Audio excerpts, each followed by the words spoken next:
Mesdames et messieurs, bonjour, je suis Dodi Bédaron et je vous souhaite les bienvenus sur ma chaîne Les Mystères du Langage. Dans cette émission, nous allons répondre à la question d'un abonné qui aimerait savoir comment maîtriser ou arrêter les blocages du bégaiement.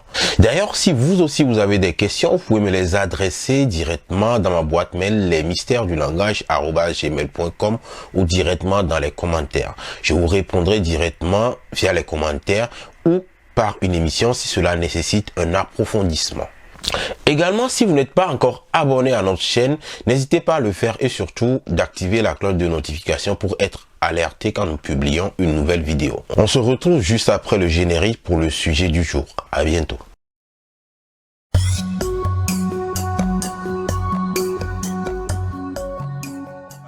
Pour répondre à cette question, nous allons procéder ainsi. Dans un premier temps, nous allons voir ce que c'est que le blocage et ce qui se passe pendant le blocage.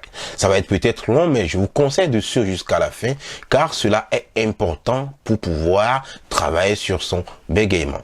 Ensuite, nous verrons 3 techniques qui permettront donc de maîtriser le blocage. Alors, qu'est-ce que le blocage du bégaiement? Le blocage, c'est l'une des manifestations du bégaiement comme les répétitions ou les prolongations. Il est caractérisé par un arrêt involontaire de l'écoulement de la parole. Ce blocage peut intervenir soit au milieu du mot ou soit en début. Les blocages s'accompagnent quelquefois de mouvements involontaires et incontrôlés du sujet.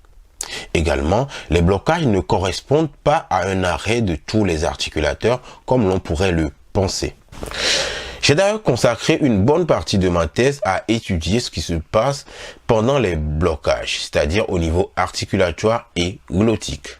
Au niveau articulatoire, nous avons étudié la mobilité des articulateurs, la langue, les lèvres, mais également le menton pendant les blocages. Et nous avons remarqué que les articulateurs et surtout la langue est en mouvement pendant que l'on est bloqué. Au niveau glottique, nous avons remarqué des mouvements de bascule d'avant et d'arrière de l'épiglotte, mais également de descente et de montée de la glotte pendant les blocages. C'est-à-dire qu'il y a bien évidemment des mouvements à plusieurs niveaux et ces mouvements sont incontrôlés, contrairement à un normofluent. Maintenant que vous savez ce qui se passe durant le blocage, voyons maintenant comment pouvoir l'éviter. Il faut toutefois noter que le travail du bégaiement nécessite beaucoup d'heures d'entraînement. Les experts estiment 200 heures de rééducation. Il faut toutefois noter que le blocage peut s'inscrire dans un schéma plus global. Le blocage peut être accompagné de plusieurs autres manifestations du bégaiement, telles que le prolongement ou les répétitions. Le blocage peut également intervenir soit en début du mot ou au milieu. Il faut également noter que certains sons peuvent être également concernés le plus par le blocage. Par exemple, il a été prouvé que les sons non voisés, c'est-à-dire les sons qui ne s'accompagnent pas d'une vibration du larynx, sont plus bégayés.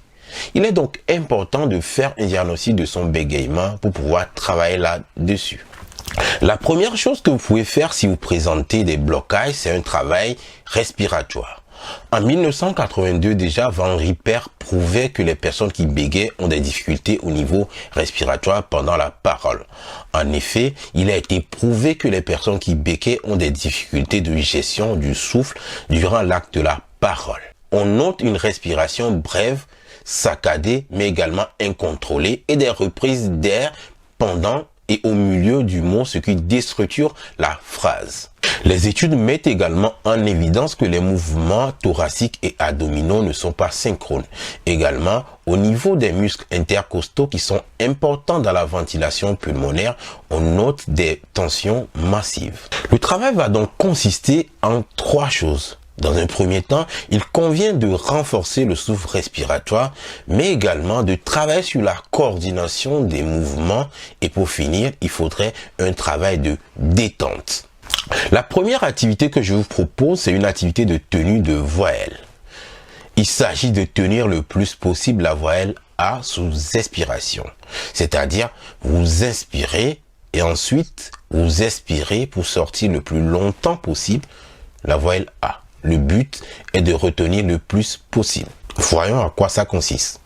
Ça y est donc d'inspirer et après de dire ah le plus longtemps possible. Le but c'est de répéter cet exercice et de battre à chaque fois son score. Vous l'avez compris, il s'agit donc de gonfler en inspirant le ventre le plus possible et de sortir cet air avec la voyelle A. Deuxième exercice, la coordination de la respiration. Là, il s'agit d'activités qui vous permettent de coordonner l'inspiration et l'expiration. Vous vous mettez en position allongée, sur le dos bien sûr, et vous inspirez. Mais avant cela, vous mettez une main sur le ventre pour contrôler l'entrée de l'air et l'autre main sur la poitrine. Vous inspirez et vous sentez le ventre gonfler. Ensuite, vous sortez l'air simplement. On inspire.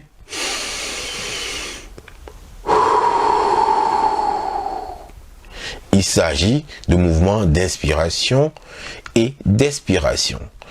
Cet exercice, en plus de vous permettre de contrôler les mouvements abdominaux, vous permet également de relaxer les différents muscles. Autre chose que vous pouvez faire, c'est de travailler au moyen d'un support écrit. Il s'agit donc de tenir le souffle expiratoire en suivant la phrase ou un test. Il s'agit par exemple d'inspirer et puis sous expiration, lire la phrase en respectant la ponctuation. On peut également choisir un test et en lisant le test, à chaque fois qu'on a une ponctuation, on fait une reprise inspiratoire. C'est-à-dire on reprend du souffle. Ainsi, on peut contrôler petit à petit quand on choisit d'inspirer et quand on choisit d'expirer. Cela permet bien évidemment de pouvoir travailler sur ces reprises d'air, mais également de pouvoir en prendre quand on en manque. Voilà mesdames et messieurs, ce sera tout pour aujourd'hui. On se retrouve la semaine prochaine pour aborder deux techniques, la technique de l'érasme, mais également la technique du bégaiement inverse, qui sont des techniques articulatoires, mais également mécaniques qui permettent de gérer les blocages au quotidien. À très bientôt. Au revoir.